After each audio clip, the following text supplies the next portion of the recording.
Las 9:02 a.m. Además, hoy vamos con la sección, habrá que investigarlo pues un poquito antes, porque a las 9:30 vamos a dejar el tiempo a nuestros compañeros de deportes. Así que abrimos este espacio de Castilla-La Mancha a las 8, que va de ciencia, de tecnología y de aquellas ideas, tecnologías y enfoques que están cambiando o lo que suscita nuestra curiosidad. Miguel Ángel Pérez Lucas, ¿qué tal? Buenas noches. Buenas noches, Vega. Además, esta noche vamos a hablar de urbanismo. Como primera pincelada vamos a decir que es una ciencia social, que se encarga de estudiar la dinámica urbana para mejorar la calidad de vida de las personas. Cuéntanos. Así es, su objetivo además del urbanismo es hacer habitable la ciudad o cualquier poblado cuya densidad requiera una organización. Hoy vamos a sumergirnos en esta apasionante disciplina científica que nos afecta a todos. ¿Qué retos y oportunidades plantea el crecimiento urbano en el siglo XXI? Y sobre todo, ¿cómo lograremos que nuestras ciudades sean más sostenibles, inclusivas y humanas? Bueno, pues para conversar sobre ello contamos con la presencia del profesor titular de Urbanística y Ordenación del Territorio de la Escuela Técnica Superior de Ingenieros de Caminos, Canales y Puertos de la Universidad de Castilla-La Mancha, José María Coronado Tordesillas. Profesor, buenas noches.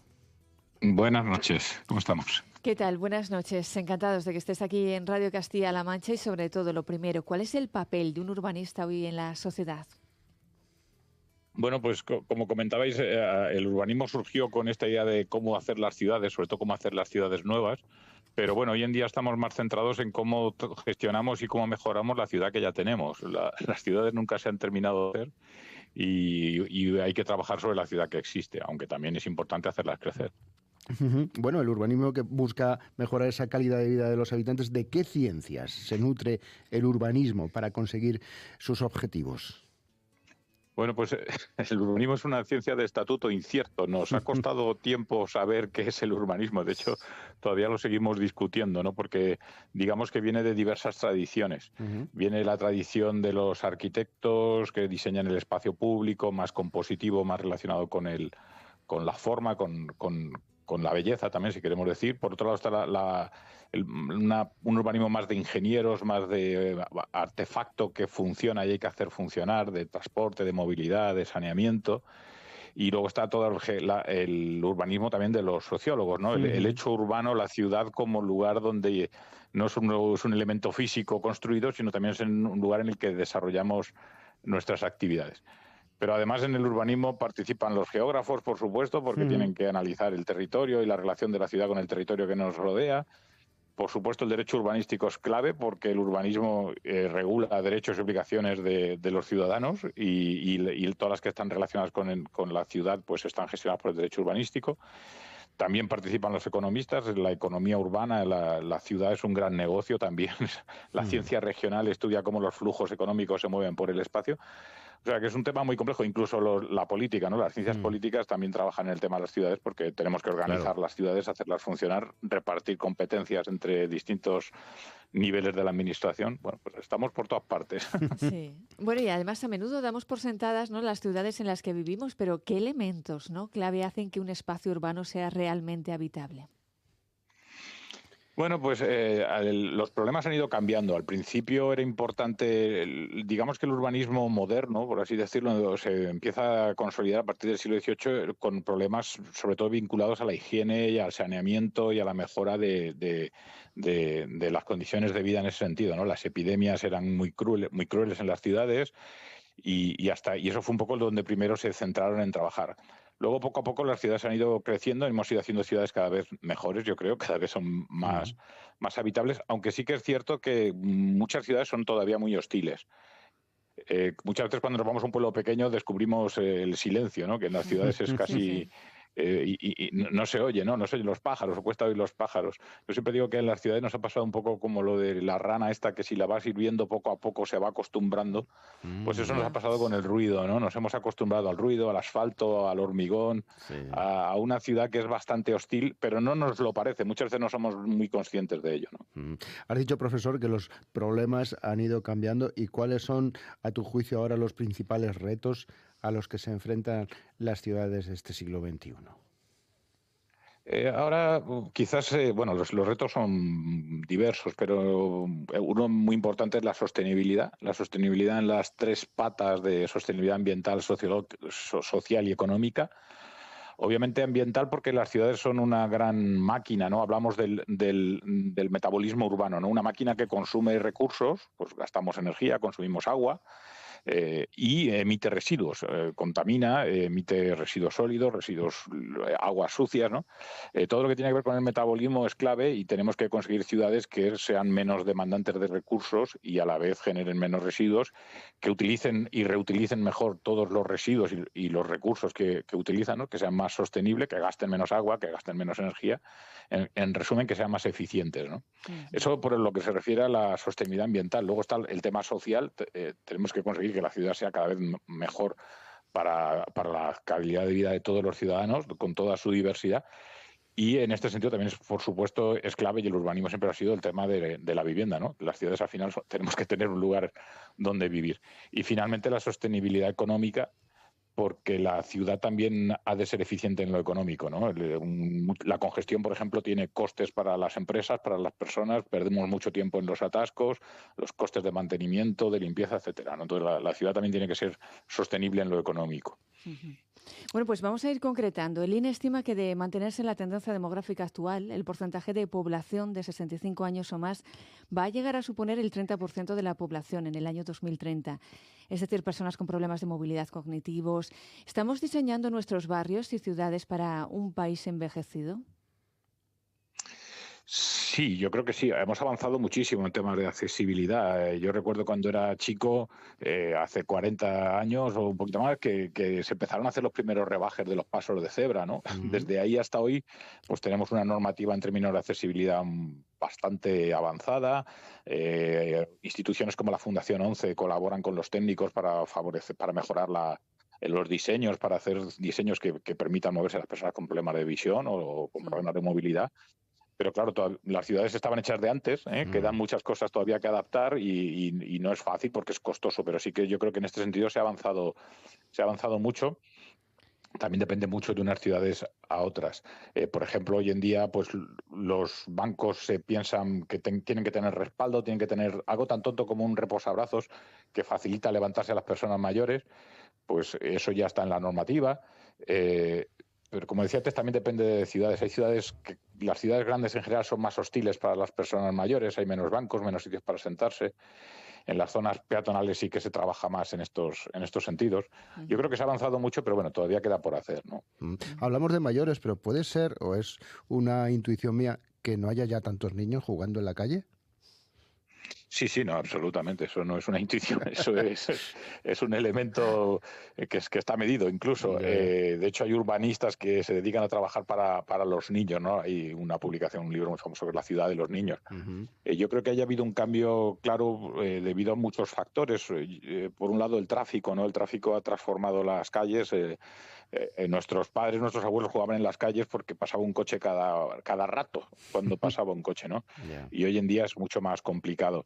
Pero sin embargo, a nada que hacemos un pequeño parque infantil o hacemos una calle peatonal se llena de niños. O sea, y luego demográficamente hay menos niños, ¿no? Pero yo creo que la demanda de los niños por el espacio urbano sigue estando ahí, ¿no? Quizás nos hemos olvidado de ellos durante muchos años y ahora parece que se está un poco retomando el tema. Bueno, y otro signo de los tiempos es el cambio climático, que también tiene sus desafíos, las olas de calor, ahora las lluvias torrenciales.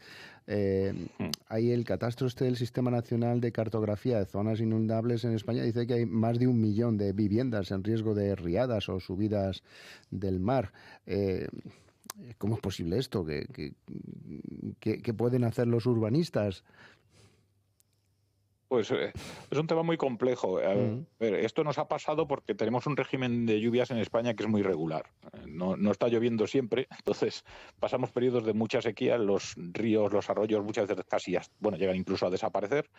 Nos olvidamos que están ahí y construimos encima de ellos o al lado, ¿no? Y muchas veces los metemos en un tubito pequeño y esperamos que pensamos que con eso va a bastar. Urbanización cauce seco o urbanización el arroyo, ¿no? Y luego viene el arroyo, pero bien cargado. Y muchos pueblos tienen la calle del arroyo del no sé qué o de la vega del no sé cuántos. Hay muchas calles que se llaman así.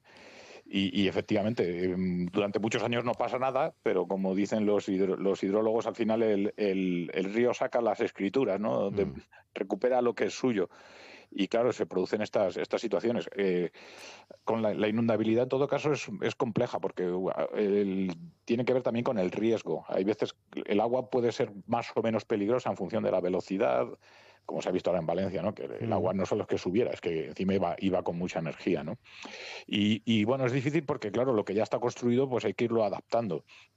A veces es tan sencillo como evitar hacer subterráneos, levantar un poquito más los edificios y bueno, si se inunda puntualmente, pues tampoco pasa nada, siempre y cuando sea una cosa que se pueda controlar. Pero claro, evidentemente tenemos un problema en España y es difícil, ¿no? No va a ser fácil porque a base de soluciones de ingeniería no se evita el agua. Se pueden mejorar algunos problemas, pero no todos, ¿no? El concepto de ciudades verdes gana fuerza, pero ¿se está dando también suficiente importancia a esos aspectos ecológicos dentro de la planificación urbana? Bueno, sí, a ver, esto tiene su historia. Lo de las zonas verdes ahora estamos muy acostumbrados a los parques y a los jardines, pero no siempre ha sido así. Las ciudades hasta el siglo XIX no tenían parques. De hecho, se empiezan a construir los parques para dar salida, ¿no?, a que la clase obrera tuviera sitios de esparcimiento más allá de las cantinas, ¿no? Esto en Centro Europa pues tenían problemas de alcoholismo y dijeron, bueno, vamos a hacer parques para que la gente pueda salir a pasear, a hacer ejercicio, a distraerse, ¿no? En España tenemos zonas verdes por la ley a partir de la ley del suelo del 56, que empieza a considerar esta necesidad, y se nota mucho. Las zonas céntricas de las ciudades, que son más antiguas, tienen pocos espacios libres, pocos parques, pocos jardines, y las periferias, los barrios nuevos están mucho mejor dotados, ¿no? Actualmente nuestra normativa obliga a tener un 10% de zonas verdes como mínimo los nuevos desarrollos. Pero en todo caso, esta idea de lo verde ahora ha evolucionado, como comentabais, ahora se habla ya de infraestructura verde, que va mucho más allá de estas zonas verdes. La idea es que cualquier espacio de la ciudad que sea susceptible de acoger más verde, más vegetación, debe ser utilizado, ¿no? O se puede utilizar. Estoy pensando, pues eso, en los patios de los colegios, por ejemplo. Muchos patios de los colegios están llenos de cemento y de hormigón, pues se podría pensar en hacerlos más verdes, que además mejoraría el problema de la isla de calor. Las propias calles, hasta hace poco ya tener un árbol en la calle era un avance, ¿no? Teníamos los árboles en un alcorquito pequeño que estrangulaba el árbol. Ahora la tendencia es hacer alcorques mucho más grandes, meter más vegetación en las calles, fachadas verdes, cubiertas verdes. Hay ciudades como París que están revegetando todas sus calles escolares, o en Barcelona hay una calle muy interesante que es el Consell del Cent, en el sistema de supermanzanas que han generado, que básicamente han convertido una calle en un parque lineal, ¿no? Prácticamente sigue pasando el tráfico de acceso, obviamente, pero son solo los vecinos y el resto se ha convertido en un gran paseo verde. Entonces, bueno, sí, se está trabajando en eso. Sí, perdón. Otro signo de los tiempos es la inmigración, que ha cambiado el paisaje social de muchas ciudades. ¿De qué manera está influyendo también en su planificación la forma de entender y diseñar los espacios urbanos? Bueno, aquí en España no tenemos una tradición o un excesivo problema con el tema de la formación de guetos étnicos, como pueda pasar en otras ciudades, ¿no? En otros países o en Estados Unidos, por ejemplo, que hay barrios, el Chinatown o los barrios italianos, etcétera. Aquí ya empieza a verlo, ¿no? En ciudades grandes empieza a haber barrios que se van especializando, ¿no?, en un grupo étnico, porque los inmigrantes tienden a concentrarse, ¿no?, porque buscan el apoyo de sus similares y además porque muchas veces se concentran por el mercado de la vivienda. Ellos suelen acceder allí donde tienen viviendas en alquiler, porque evidentemente para ellos la compra es muy difícil, mucho más difícil que para los oriundos. Entonces normalmente se van a barrios normalmente deteriorados y con más oferta en vivienda de alquiler. Hay muchas ciudades que ya están trabajando en estos barrios de mano de las asociaciones de inmigrantes, de los servicios sociales, para promover la integración, para adaptar el espacio público, los equipamientos.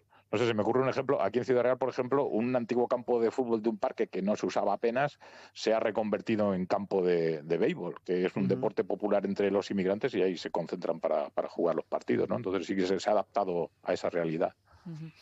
Bueno, pues vamos adaptando también la realidad, ese turismo, ¿no?, piedra angular de nuestra economía. Hay un fenómeno creciente en ciudades como Cuenca y Toledo, como son esos apartamentos turísticos y la visión de los cascos históricos como parques temáticos. No sé si podría darse, si no está ocurriendo ya, fenómenos como la gentrificación, donde barrios populares se encarecen, expulsan a sus vecinos de toda la vida, como ya está sucediendo en grandes ciudades. Sí, aquí se juntan varios procesos, porque es un tema complejo y tiene que ver con la sociología que decíamos antes, ¿no? Pero también con la economía. La gentrificación tiene que ver cuando un grupo social con más poder económico desplaza a otros. En este caso no es un grupo social con más poder económico, tiene que ver más con la oferta turística, ¿no? Ujú. En el caso de ciudades como Cuenca y Toledo sí que hay un elevado riesgo de musealización, ¿no? De que los cascos históricos se conviertan en casi en un parque temático donde solo hay turistas y vive poca gente. Pero por otro lado tiene también sus aspectos positivos, porque el Airbnb, ¿no? Las viviendas Sí, turísticas pueden ser positivas en el sentido que permiten la rehabilitación de edificios que no son interesantes para los residentes convencionales. ¿No? Hay gente que no quiere vivir en un casco histórico porque no puede meter el coche, Mm. o a lo mejor estamos hablando de viviendas que son un cuarto piso sin ascensor o un bajo. mm, Si tú vas de turismo para 4 días o para 3 días, puedes vivir en un bajo sin muchas ventanas, lo digo un mm. poco entre Sí, comillas, ¿no? sí. Pero claro, para vivir todo el año a lo mejor eso no es interesante. El problema tiene que ver cuando esto se lleva al extremo y acaba desplazando a los residentes, como comentabais antes, y además cuando aparece un conflicto con los vecinos. Cuando tú vives en un bloque de pisos y los pisos empiezan a sustituir residentes habituales por turistas que luego vienen noche de fiesta y a las 2 de la mañana un día te fontan un ruido y otro día otro también y tú tienes que madrugar para ir a trabajar, pues eso al final te acabas pulsando a ti y acabas Ya. poniendo tu piso en el mismo mercado, ¿no? Luego es un proceso que se retroalimenta. Ujú.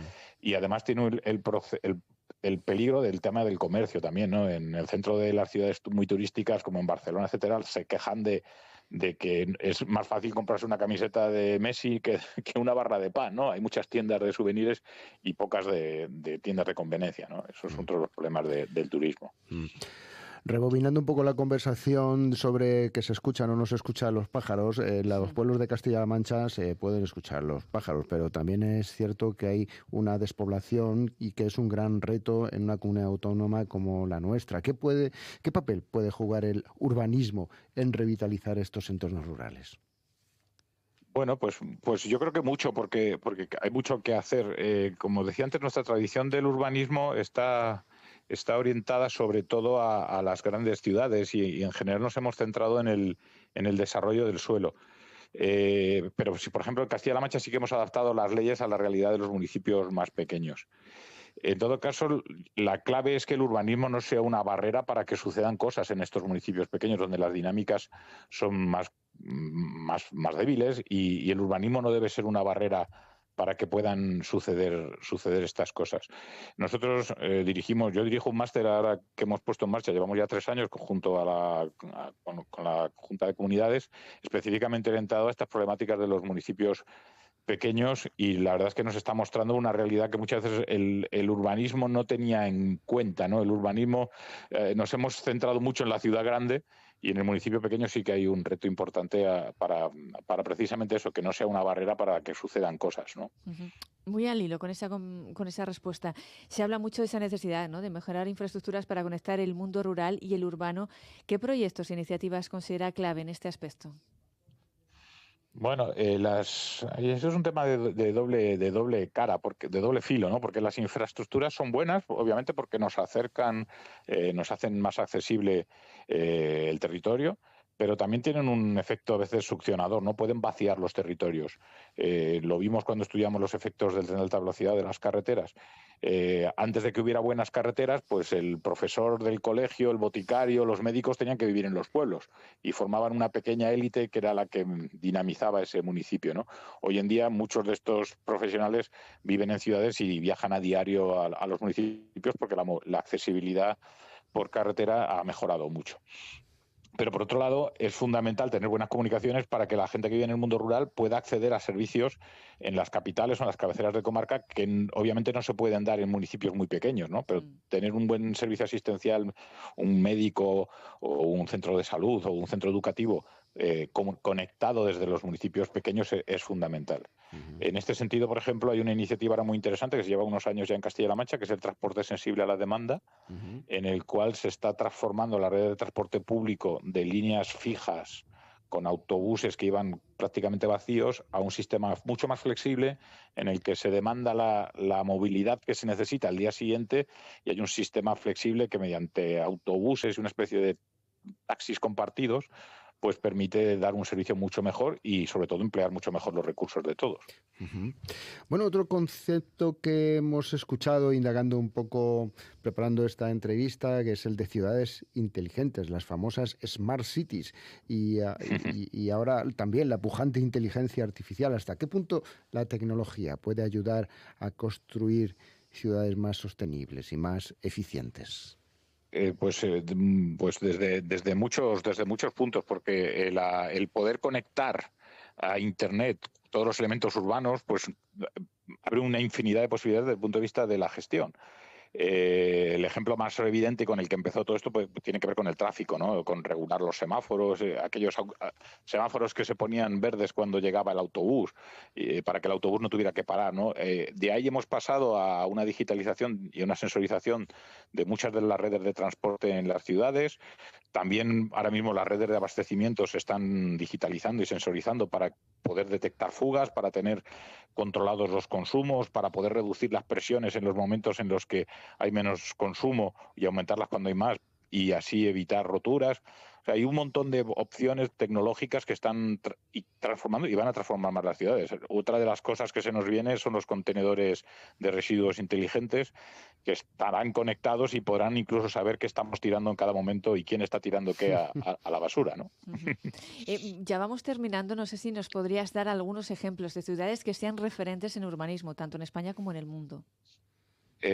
Sí, bueno, y en España yo creo que la ciudad referente ha sido de siempre Vitoria. Vitoria es una ciudad desde hace mucho tiempo que es una ciudad media, que tiene muchas ventajas de tamaño, está en una ubicación interesante y desde hace muchos años se pusieron muy de acuerdo políticos, técnicos, asociaciones, todo el mundo para llevar, digamos, una línea congruente, ¿no? Vitoria está rodeada por un anillo verde, han hecho una peatonalización muy interesante del centro, están haciendo manzanas, tienen toda una red de carriles bici. eh, es una ciudad donde está entrando muy fuerte la infraestructura verde y azul. Yo creo que Vitoria ha sido pionera. Pontevedra también lleva ya muchos años peatonalizando muy fuerte el centro, como digo, como ciudades medias, ¿no? Que han tenido transformaciones muy importantes. Y a nivel internacional, pues muchas del centro de Europa, Göttingen, Gante quizás también ha hecho una transformación muy interesante que ha sectorizado el tráfico de la ciudad, de manera que de un barrio a otro es muy difícil ir en coche y muy fácil ir en bicicleta, ¿no? Estrasburgo, bueno, hay muchas ciudades europeas que están siendo muy punteras. Ujú. Profesor José María Coronado, titular de Urbanística y Ordenación del Territorio. Para terminar, casi soñemos un poco. Si le dijeran, diseñe la ciudad o diseña la ciudad ideal, ¿cómo sería esa ciudad? Bueno, pues es que no hay que, pues, yo creo que no hay que volverse muy locos. O sea, en Sí. realidad las ciudades ideales las tenemos aquí en España, Ujú. tenemos y mismo en esta región, ¿no? Ciudades de un tamaño medio, Sí. no muy grandes, ¿Cuántos tampoco habitantes pequeñas. más o menos? Bueno, pues dicen que hasta el medio millón las ciudades son viables Bien. sin grandes problemas, ¿no? Pero bueno, yo creo que eso ya a mí yo soy más de pueblos más chicos. Pero sí, ciudades del tamaño de Ciudad Real, Toledo, Albacete son un tamaño ideal porque son ciudades compactas. Bueno, Toledo es un poco menos compacto, pero Ciudad Real Sí. o Albacete lo serían. Mm. Se puede ir más o menos caminando o en bici a todas partes, lo que pasa es que nos empeñamos en ir en coche.